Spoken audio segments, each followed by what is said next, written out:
Hello my dear student, मेरा नाम है संतोष और स्वागत है आप सभी का आपका अपना प्यारा सा छोटा सा एजुकेशन प्लेटफॉर्म मां शारदे टीचिंग सेंटर में।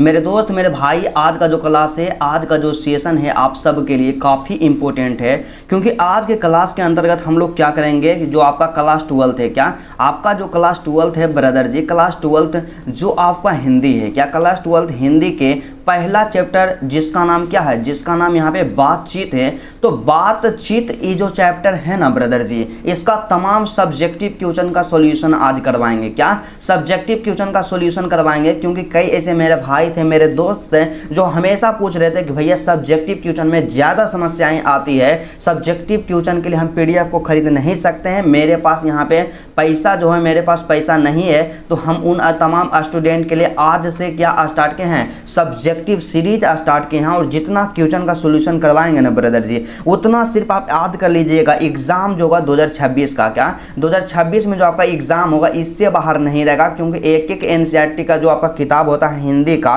सभी का सॉल्यूशन करवाया जाएगा। और आज के जो आज से पहला क्लास जो था उसमें हम क्या किए कि जितना भी इस चैप्टर जो है, इस चैप्टर के ऑब्जेक्टिव पॉइंट था, सभी का डिटेल पूर्वक सॉल्यूशन करवाए हैं। तो आज के क्लास में हम लोग स्पेशली बात करेंगे सब्जेक्टिव के बारे में, क्या सब्जेक्टिव क्वेश्चन के बारे में बात करेंगे। और यकीन मानिए मेरे दोस्त, इतना इजी शब्द में लिखा गया है, आप कितना भी कमजोर स्टूडेंट क्यों ना रहिएगा, आसानी पूर्वक समझ जाइएगा। क्या आसानी पूर्वक समझ जाइएगा। तो आपसे रिक्वेस्ट ही नहीं है, एक बड़े भाई होने के नाते हम विनती करना चाहेंगे कि यदि आप बोर्ड एग्जाम में बेहतर करना चाहते हैं तो इस वीडियो को शुरू से लेकर के अंत तक देखिएगा। उसके बाद यदि आपको वीडियो पसंद आता है तो वीडियो को बाद में लाइक कीजिएगा, चैनल को बाद में सब्सक्राइब कीजिएगा, लेकिन कम से कम इस वीडियो को देख लीजिए, क्योंकि आपके एग्जाम के दृष्टिकोण से बहुत ही ज़्यादा इंपॉर्टेंट है। तो चलिए आज का क्लास बिना टाइम का इन्वेस्ट किए मेरे दोस्त स्टार्ट करते हैं। बस आपसे एक छोटा सा रिक्वेस्ट है, यदि आप मेरे चैनल पर नए हैं तो चैनल को भी सब्सक्राइब जरूर कर लीजिएगा। क्या चैनल को भी सब्सक्राइब जरूर कर लीजिएगा। तो चलिए सबसे पहले क्या होता है कि हमारा जो पहला क्वेश्चन है, क्या पहला क्वेश्चन का सॉल्यूशन हम लोग करते हैं, क्योंकि क्या होता है कि आपको हम बताएं ना दोस्त कि जितना सॉल्यूशन करवा देंगे ना उतना सिर्फ आप कवर कर लीजिएगा ना, एग्जाम में इससे ज़्यादा नहीं आएगा। तो सबसे पहला क्वेश्चन जो कि काफ़ी मोस्ट इंपॉर्टेंट है, पहला प्रश्न क्या कहता है, क्वेश्चन नंबर 1 का क्या कहना है ब्रदर जी, कि अगर हम में वाक शक्ति ना होती तो क्या होता। मतलब अगर मनुष्य में वाक शक्ति नहीं होता, मतलब बोलने की कला नहीं होती तो क्या होता। तो इसका आंसर कैसे लिखना, आंसर यहाँ पे उत्तर लिखें, इस लाइन में, यहाँ पे इस एंगल में यहाँ पे लिखना स्टार्ट करेंगे। और यहाँ से हम लोग लिखेंगे कि अगर हम में वाक शक्ति, क्या अगर हमें वाक शक्ति ना होती तो हम अपने विचारों, अनुभवों और ज़रूरतों को व्यक्त नहीं कर पाते हैं। क्या व्यक्त नहीं कर पाते हैं। यह बात सच है मेरे दोस्त कि अगर हमें बोलने की शक्ति ही नहीं होती तो क्या हम अपने विचारों को, हम अपने भावनाओं को, हम अपने ज़रूरतों को किसी के सामने व्यक्त कर पाते हैं, किसी के सामने रख पाते हैं? बिल्कुल ही नहीं रख पाते। ठीक है। उसके बाद यहाँ से लिखना, यहाँ पे फुल स्टॉप का प्रयोग करना है कि इससे हमारे सामाजिक और निजी जीवन में समस्याएं आ सकती है। क्या यदि हमें वाक शक्ति नहीं होगी ने तो इससे हमारे सामाजिक और निजी जीवन में भी समस्याएं आ सकती है। बस इतना लिख दीजिएगा। और 2 नंबर वाला क्वेश्चन इस तरह का पूछा जाता है और बोर्ड एग्जाम में पूछा गया है कि अगर हमें वाक शक्ति ना होती तो क्या होता। मोस्ट इंपॉर्टेंट है, इसको आप लोग नोट्स बनाते चलिएगा। और आपसे रिक्वेस्ट करना चाहेंगे एक बड़े भाई होने के नाते मेरे दोस्त कि आप लोग क्या कीजिएगा, हम जितना क्वेश्चन का सोल्यूशन करवाते हैं ना ब्रदर जी, आप नोट्स बना लीजिएगा। क्या आप नोट्स बना लीजिएगा, कभी भी एग्जाम में दिक्कत नहीं होगा। यकीन मानिए मेरे भाई, क्योंकि हम भी एक स्टूडेंट हैं और एक स्टूडेंट की तरह से यहाँ क्वेश्चन को तैयार किए। तो दूसरा क्वेश्चन क्या है, दूसरा क्वेश्चन हमारे पास दिया गया है कि बातचीत के संबंध में बेन जॉनसन, क्या बेन जॉनसन, आप नाम सुने होंगे कि बातचीत के संबंध में बेन जॉनसन और एडिसन, क्या एडिसन के क्या विचार थे, क्या विचार हैं। मतलब यहाँ पे बताना है कि बातचीत जो है ने उससे रिलेटेड, उससे संबंधित हमारे बेन जॉनसन और एडिसन का क्या विचार है। तो इस प्रकार से आंसर लिखना है। यहाँ पे सबसे पहले हम उत्तर दिए और उसके बाद आंसर लिखना स्टार्ट कर जगह इस लाइन को छोड़ करके इस एंगल में लिखना है मेरे भाई, क्योंकि एक एक चीज़ को आपको बताएंगे कि बातचीत के संबंध में वेन जॉनसन और एडिसन के विचार इस प्रकार हैं। क्या इस प्रकार है, ठीक है, इतना लिख दिए। एक लाइन छोड़ना है और उसके बाद यहाँ पे पॉइंट दे करके लिखना है एडिसन के अनुसार। क्या एडिसन के अनुसार, तो एडिसन क्या कहते हैं, एडिसन साहब का कहना क्या था, एडिसन जी क्या कहते हैं कि असल बातचीत सिर्फ दो व्यक्तियों में ही हो सकती है। मतलब एडिसन का कहना था ना कि यदि कोई चाहता है कि हम असली बातचीत करें तो सिर्फ कितने व्यक्तियों में हो सकता है, दो व्यक्तियों में ही हो सकता है। कितना इजी है बताइए, बिल्कुल आसान है, ठीक है। उसके बाद दूसरा पॉइंट में क्या है कि वेन जॉनसन, तो वेन जॉनसन का क्या कहना था, तो यहाँ पे लिखेंगे वेन जॉनसन के अनुसार। क्या वेन जॉनसन के अनुसार, तो वेन जॉनसन जी क्या कहते हैं कि बोलने से ही मनुष्य के रूप का, क्या बोलने से ही मनुष्य के रूप का साक्षात्कार होता है। बस इतना ही लिखना है, दोनों के बारे में लिख दिए। उसके बाद अगला क्वेश्चन के बारे में बात कर लेते हैं। तो नेक्स्ट प्रश्न हमारे पास क्या दिया गया, तो हमारे पास अगला क्वेश्चन जो दिया गया 3 नंबर का, काफी इंपॉर्टेंट क्वेश्चन है। तो तीसरा क्वेश्चन क्या करता है कि आर्ट ऑफ कन्वर्सेशन, क्या है ब्रदर जी, कि आर्ट ऑफ कन्वर्सेशन जो होता है क्या है, इसी के बारे में बताना है। तो देखिए आपको हम नहीं बताए हैं या आप चैप्टर में नहीं पढ़े हैं कि आर्ट ऑफ कन्वर्सेशन, क्या आर्ट ऑफ कन्वर्सेशन बातचीत करने की एक कला है। क्या है कि आर्ट ऑफ कन्वर्सेशन है ना जी, बातचीत करने की एक कला है जो यूरोप के लोगों में सार्वजनिक परिचित है। देखिए हम कितना आसानी पूर्वक याद रखिएगा कि बातचीत, आर्ट ऑफ कन्वर्सेशन बातचीत करने की एक कला है जो यूरोप के लोगों में सार्वजनिक प्रचलित है, ठीक है। इतना भी लिख दीजिएगा, आपको फिर भी नंबर मिलेगा, लेकिन इसमें थोड़ा सा और ऐड करते हैं कि आर्ट ऑफ कन्वर्सेशन, क्या आर्ट ऑफ कन्वर्सेशन का उद्देश्य केवल संवाद करना नहीं है, क्या केवल संवाद करना नहीं है, बल्कि यह एक कला है। क्या है, यह एक कला है जिसके द्वारा हम दूसरों के साथ, क्या जिसके द्वारा हम दूसरों के साथ अच्छे और सकारात्मक रिश्ते स्थापित कर सकते हैं, ठीक है। उसके बाद लिखना है कि इस कला को सीखने से हम अपनी बातचीत, क्या हम अपनी बातचीत को प्रभावी, आकर्षक और अर्थपूर्ण बना सकते हैं। मतलब सीधा सा समझिए ना ब्रदर जी कि आर्ट ऑफ कन्वर्सेशन जो है बातचीत करने का एक तरीका है, एक कला है जो यूरोप के लोगों में सर्वाधिक पाया जाता है, ठीक है।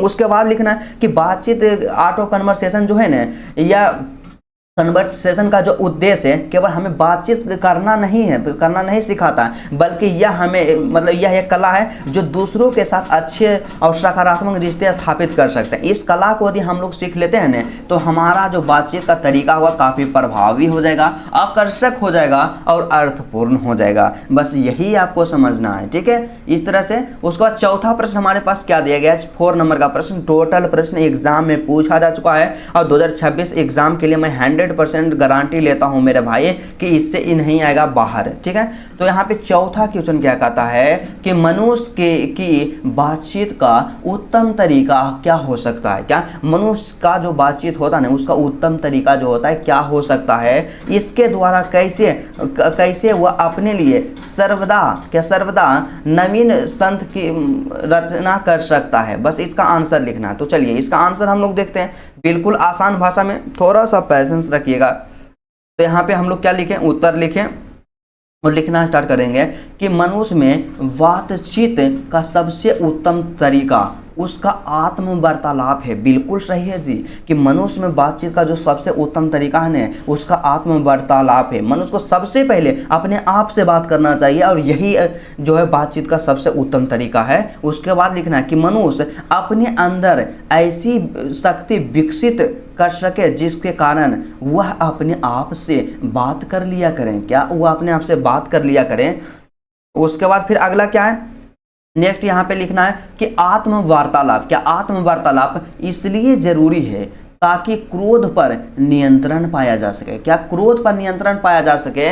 उसके बाद फिर पाया जा सके जिससे दूसरों को कष्ट ना पहुंचे, क्या दूसरों को कष्ट ना पहुंचे। और वैसे भी हमारी वाणी इतनी मधुर होनी चाहिए जिससे कि दूसरों को किसी भी प्रकार का कोई भी कष्ट ना पहुंचे, क्योंकि हमारे भीतर की मनोवृत्ति, क्योंकि हमारे भीतर की जो मनोवृत्ति होती है नए नए रंग दिखाया करती है, ठीक है। वह हमेशा बदलती रहती है, मतलब हमारे भीतर के जो मनोवृत्ति है ना हमेशा बदलती रहती है। ठीक है, उसके बाद लिखना है कि इंसान को चाहिए कि वह अपने जीभ पर काबू रखें तथा अपने मधुर वाणी से दूसरों को प्रसन्न करें। मतलब इंसान को हमेशा चाहिए कि अपने यहाँ पे जो आपके बोली होता है, आपके जो जबान होता है, आपके जो मुंह होते हैं उस पर काबू रखना चाहिए और ऐसा बोलना चाहिए जिससे अपने वाणी के माध्यम से दूसरों को हम लोग क्या कर सकें, प्रसन्न कर सकें। ठीक है, स्क्रीनशॉट लेते चलिएगा मेरे दोस्त, क्योंकि एग्जाम के दृष्टिकोण से मोस्ट इंपोर्टेंट है। उसके बाद लिखना है कि ऐसा करने से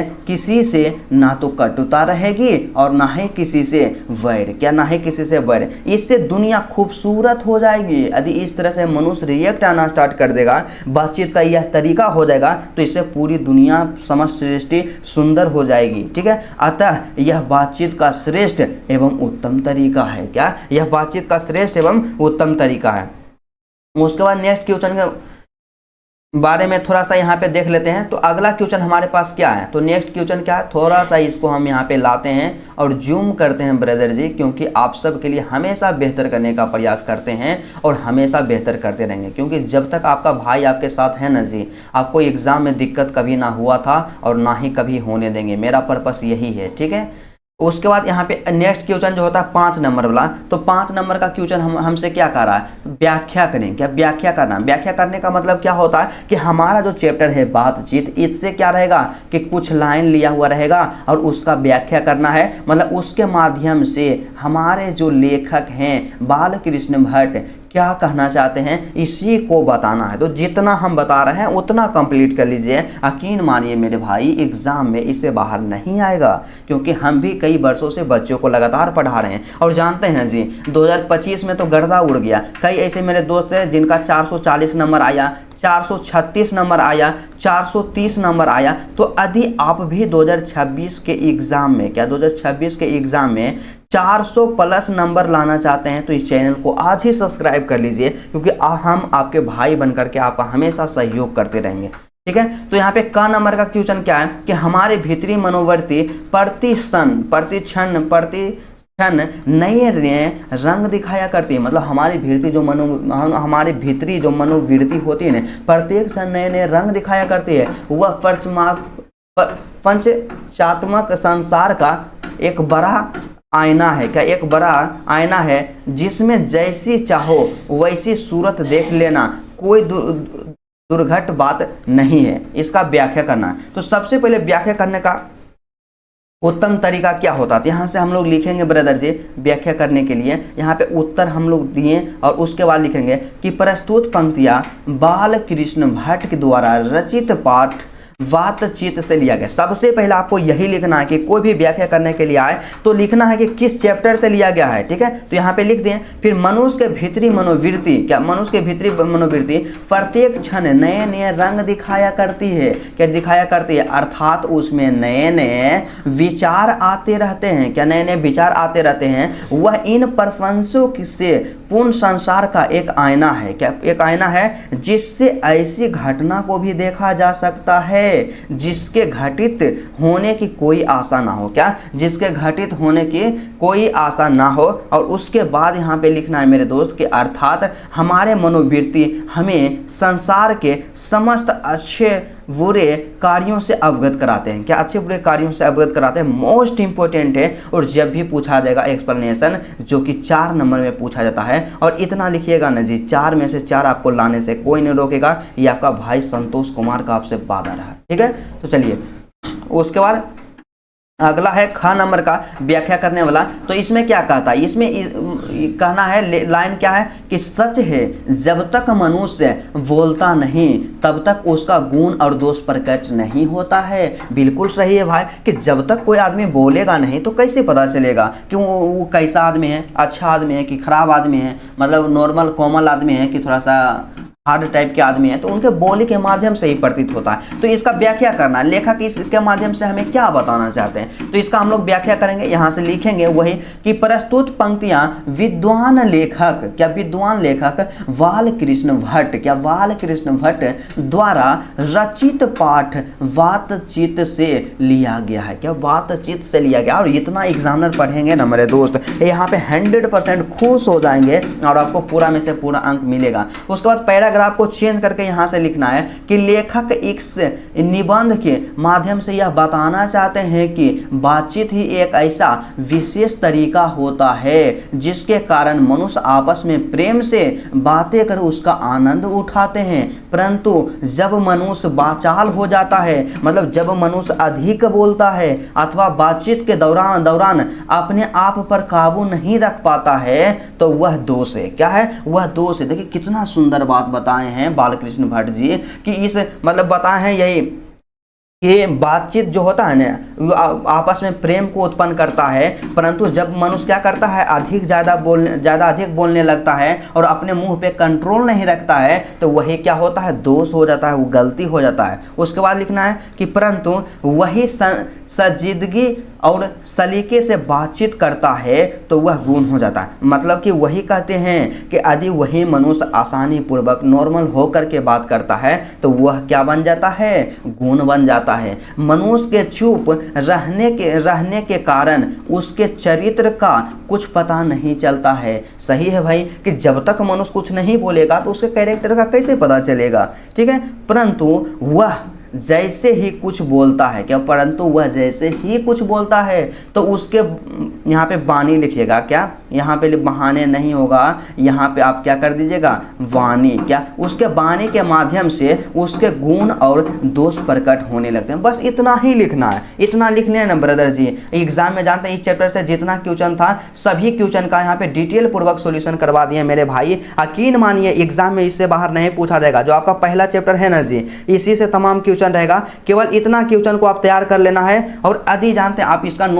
स्क्रीनशॉट ले लीजिए। क्या स्क्रीनशॉट ले लीजिएगा, स्क्रीनशॉट ले लीजिएगा और इसका नोट्स बना लीजिएगा। और आपसे रिक्वेस्ट करना चाहेंगे मेरे दोस्त मेरे भाई कि यदि आप नोट्स बनाने में असमर्थ हैं, आपके पास टाइम नहीं है, तो आप लोग क्या कीजिएगा, मेरा नंबर है यहाँ पे 9113177288, इस पे कांटेक्ट कर लीजिएगा और इसका नोट्स आपको मिल जाएगा। और नोट्स जो है ब्रदर जी यहाँ पे पेड नोट्स है और इसका कीमत मात्र 99 रुपये, क्या मात्र 99 रुपया है। तो मुझे लगता है कि आपको नोट्स ले लेना चाहिए। और यदि आप कंफर्टेबल हैं कि हम अपना नोट्स खुद से बना सकते हैं तो बेहिचक बनाइए मेरे भाई। तो चलिए इसी तरह से अगला जो क्लास होगा ना ब्रदर जी, उसने कहा था जो चैप्टर है तमाम क्वेश्चन का सॉल्यूशन करवाया जाएगा। और देखिए आपके लिए नोट्स एकदम किस तरह से डिजाइन किया गया, बहुत ही बेहतरीन तरीका से डिजाइन किया गया है। एक एक शब्द को लिखा गया है, आप इसको रख लेते हैं, आपके पास नोट्स होता है, एग्जाम में कभी भी दिक्कत नहीं होगा। और सभी चैप्टर का है, चाहे लेख यहाँ पे आपका गद्य खंड हो चाहे काव्य खंड हो, तमाम चैप्टर का यहाँ पे नोट्स बनाया गया है, बिल्कुल हम अपने से डिजाइन किए हैं। तो मात्र 99 रुपया है, आप इसका नोट्स